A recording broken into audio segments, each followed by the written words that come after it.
নমস্কাৰ শ্ৰদ্ধা চাবিদসকল মুখ্যমন্ত্ৰী লোক সেৱক আৰোগ্য যোজনা প্ৰকৃততে কি হয় ইয়াৰ জৰিয়তে কোন কোন ব্যক্তি উপকৃত হ'ব আৰু ইয়াৰ জৰিয়তে উপকৃত হ'বলৈ আপুনি কি কাম কৰিব লাগিব আজি ভিডিঅ'টোৰ জৰিয়তে কথাখিনি আলোচনা কৰিম আমাৰ যিসকল ব্যক্তিৰ চাকৰি নাই চাকৰি নোহোৱা ব্যক্তিসকলৰ কাৰণে এটা বিশেষ ব্যৱস্থা আছে অটল অমৃত যোজনা বা আয়ুষ্মান কাৰ্ড যাৰ জৰিয়তে তেওঁলোকে 5 লাখ টকা পৰ্যন্ত বিনামূলীয়াভাৱে চিকিৎসা পাবৰ কাৰণে সক্ষম হয় যেহেতু কৰ্মচাৰীসকলে সেই কাৰ্ডখন নাপায় কিন্তু কৰ্মচাৰীসকলৰ এই বেমাৰ হলে যাতে তেওঁলোকে বেমাৰৰ সুবিধাটো পাবৰ কাৰণে সক্ষম হয় তাৰ কাৰণে অসম চৰকাৰৰ এটা বিশেষ আঁচনি হৈছে মুখ্যমন্ত্ৰী লোক সেৱক আৰোগ্য যোজনা এই যিখন আঁচনিখনৰ জৰিয়তে কৰ্মচাৰীসকলে এখন সেলফ ডিক্লাৰেশ্যন দিব লাগিব যে কি তেওঁৰ দৰমহাৰ পৰা তেওঁৰ এই নিৰ্দিষ্ট পৰিমাণৰ পইচা কাট খাব লাগে আৰু তেখেতে এই সুবিধাটো ল'ব বিচাৰে এক নম্বৰ 2 নম্বৰতে তেখেতে কি কৰিব লাগিব এটি ৰেজিষ্ট্ৰেচন কৰিব লাগিব আৰু ৰেজিষ্ট্ৰেচনটো কৰাৰ পিছত তেখেতে এই সুবিধাখিনি পাবৰ কাৰণে সক্ষম হ'ব ৰেজিষ্ট্ৰেচনটো তেখেতে যেতিয়া কৰিব তাত তেখেতৰ লগতে আন এই ডিটেইল ডিপেন্ডেন্ট সকলকো কি কৰিব ল'ব পাৰিব তাত ৰেজিষ্ট্ৰেচন কৰি ল'ব পাৰিব এতিয়া সকলো ব্যক্তিয়ে সকলোকে ৰেজিষ্ট্ৰেচন কৰি ল'ব নোৱাৰিব এই ভিডিঅ'টোৰ জৰিয়তে আমি আটাইখিনি কথা ডিটেইলছ জানিবৰ কাৰণে চেষ্টা কৰিম কোন ব্যক্তিয়ে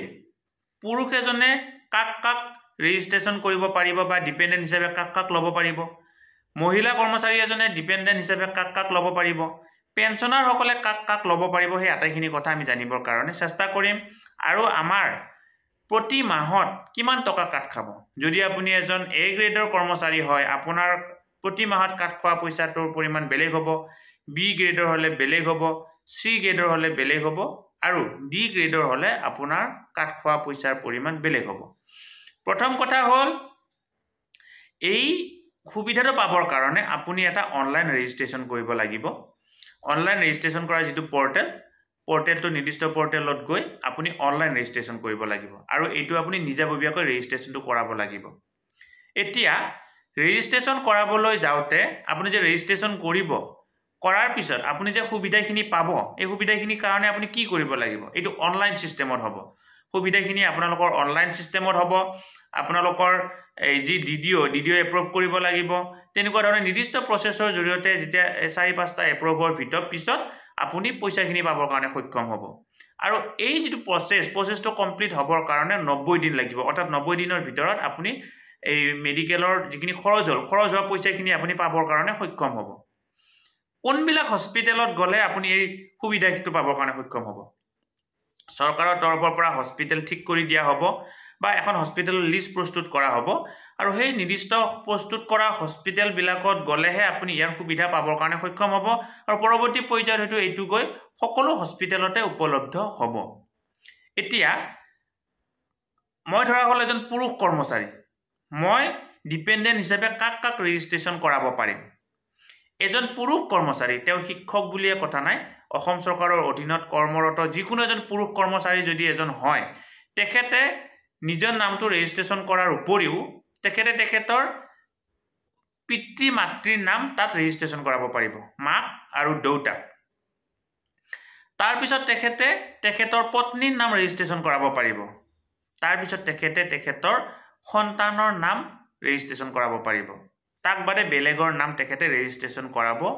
নোৱাৰিব অৰ্থাৎ এজন পুৰুষ কৰ্মচাৰীয়ে তেখেতৰ নিজৰ নাম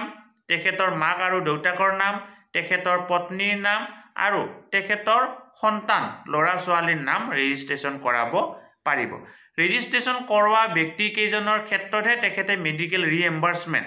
আপুনি যেতিয়া হস্পিটেলত যাব পইচাটো আগতে খৰচ হ'ব আপোনাৰ তাৰ কথাখিনি পাবৰ কাৰণে সক্ষম হ'ব পৰৱৰ্তী পৰ্যায়ত হয়তো এইটো গৈ আগতীয়াকৈ খৰচ নোহোৱাকৈ ডাইৰেক্ট তাৰ পৰা কাট খোৱাৰ সিস্টেমটো হ'ব এইটো পুৰুষ কৰ্মচাৰীৰ কাৰণে যদি আপুনি মহিলা কৰ্মচাৰী হয় অসম চৰকাৰৰ অধীনত কৰ্মৰত যিকোনো এজন মহিলা কৰ্মচাৰী হয় তেতিয়া হলে আপুনি আপোনাৰ মা দেউতাৰ নাম নিজৰ নামটো ৰেজিষ্ট্ৰেচন কৰাৰ উপৰিও আপুনি আপোনাৰ মাৰ নাম ছটা ছাৰ বাইদেউসকল আমাৰ ফেচবুক পেজ নলিনীকান্ত ডেকা এই নলিনীকান্ত ডেকা ফেচবুক পেজত আমি ইউটিউবত আপলোড কৰা সকলোবিলাক ভিডিঅ' বা আন কিছু খবৰ শিক্ষাৰ লগত জড়িত খবৰ যিবিলাক নেকি শিক্ষক শিক্ষয়িত্ৰী আৰু ছাত্ৰ ছাত্ৰীৰ কাৰণে উপযোগী তাত আমি আপলোড কৰোঁ গতিকে আপুনি যদি আমাৰ ফেচবুক পেজ নলিনীকান্ত ডেকা এতিয়ালৈকে ফলো কৰা নাই অনুগ্ৰহ কৰি পেজটো ফলো কৰিব ভিডিঅ'ৰ ডেছক্ৰিপশ্যনত লিংক দিয়া আৰু দেউতাৰ নাম ৰেজিষ্ট্ৰেশ্যন কৰাব পাৰিব আপুনি আপোনাৰ স্বামীৰ নাম ৰেজিষ্ট্ৰেশ্যন কৰাব পাৰিব আৰু আপুনি আপোনাৰ সন্তানৰ নাম ৰেজিষ্ট্ৰেশ্যন কৰাব পাৰিব তাক বাদে বেলেগ ব্যক্তিৰ নাম আপুনি ৰেজিষ্ট্ৰেশ্যন কৰাব নোৱাৰে আৰু যেতিয়া ৰেজিষ্ট্ৰেশ্যন কৰাৰ এটা প্ৰচেছ আছে প্ৰচেছটো আমি আলোচনা কৰিম যদি আপুনি এজন পেঞ্চনাৰ হয় পেঞ্চনাৰৰ ক্ষেত্ৰত পুৰুষ আৰু মহিলা কোনো ধৰণৰ পাৰ্থক্য নাই পুৰুষৰ ক্ষেত্ৰতো যেনেকুৱা ধৰণৰ নিয়ম মহিলাৰ ক্ষেত্ৰতো তেনেকুৱা ধৰণৰ নিয়ম যদি আপুনি পুৰুষ বা মহিলা পেঞ্চনাৰ হয় পেঞ্চনাৰ হলে আপুনি পুৰুষ হলে অকল আপোনাৰ পত্নীৰ নাম ৰেজিষ্ট্ৰেশ্যন কৰাব পাৰিব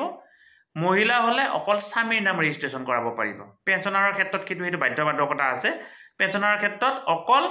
এই পুৰুষ হলে নিজৰ পত্নীৰ নাম পত্নী আৰু মহিলা হলে অকল স্বামীৰ নামে ৰেজিষ্ট্ৰেশ্যন কৰাব পাৰিব এতিয়া আপুনি যে ৰেজিষ্ট্ৰেশ্যন কৰাবলৈ যাওঁতে আপোনাৰ যে এই মা দেউতাৰ নাম ৰেজিষ্ট্ৰেশ্যন কৰাব আপুনি আপোনাৰ স্বামীৰ নাম বা আপোনাৰ পত্নীৰ নাম ৰেজিষ্ট্ৰেশ্যন কৰাব আপোনাৰ সন্তানৰ নাম ৰেজিষ্ট্ৰেশ্যন কৰাব তাৰ আটাইবিলাকৰ ক্ষেত্ৰতে আপোনাৰ লিংক চাৰ্টিফিকেট লাগিব ধৰা হ'ল মই যদি মোৰ ৰেজিষ্ট্ৰেশ্যনটো কৰাব বিচাৰো মই মা বা দেউতাৰ নাম ৰেজিষ্ট্ৰেশ্যন কৰাবলৈ হলে তেওঁ যে মোৰ মা হয় বা তেওঁ যে মোৰ দেউতা হয় তাৰ লিংক চাৰ্টিফিকেট এখন তাত এপ্ৰুভ মানে আপলোড কৰিব লাগিব আৰু সেইটো নিশ্চয় অফিচত ভেৰিফাই কৰিব ভেৰিফাই কৰাৰ পিছতহে মোৰ একাউণ্টটো তেওঁলোকে এপ্ৰুভ কৰিব এক নম্বৰ কথা মই যে মোৰ পত্নীৰ নাম ৰেজিষ্ট্ৰেশ্যন কৰাব লাগিলে মই কি কৰাব লাগিব তেওঁ যে মোৰ পত্নী নাই মেৰিজ চাৰ্টিফিকেট বা বিভিন্ন ধৰণৰ বেলেগ চাৰ্টিফিকেট মই আপলোড কৰিব লাগিব 3 নম্বৰতে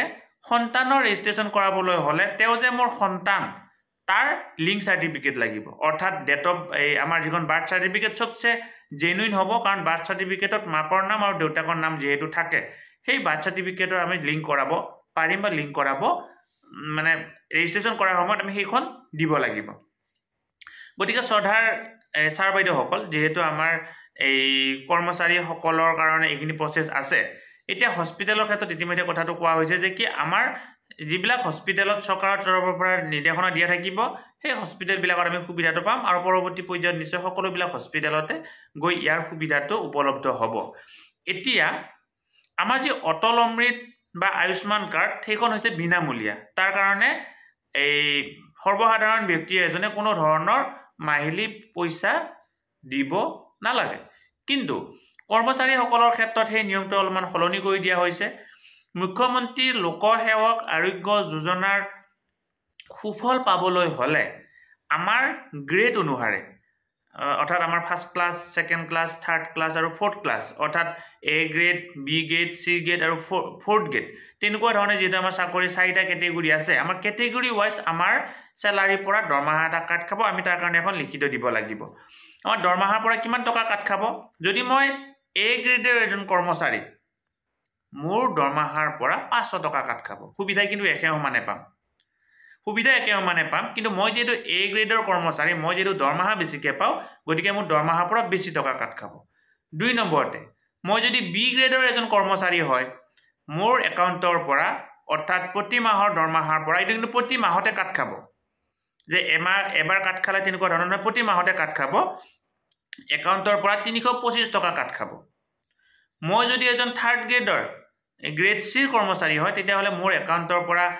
225 টকা কাট খাব আৰু মই যদি এজন ফ'ৰ্থ গ্ৰেডৰ গ্ৰেড 4ৰ কৰ্মচাৰী হয় মোৰ একাউণ্টৰ পৰা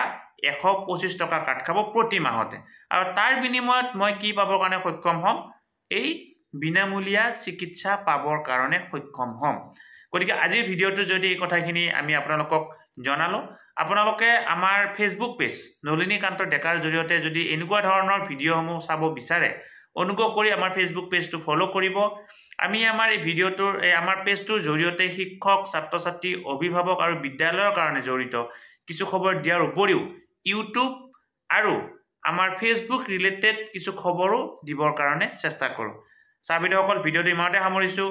আশা কৰোঁ ভিডিঅ'টোৰ জৰিয়তে আপোনালোক উপকৃত হৈছে, আৰু ভিডিঅ'টোৰ জৰিয়তে যদি আপুনি উপকৃত হৈছে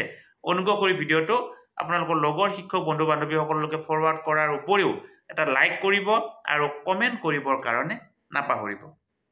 শ্ৰদ্ধা ছাৰ বাইদেউসকল,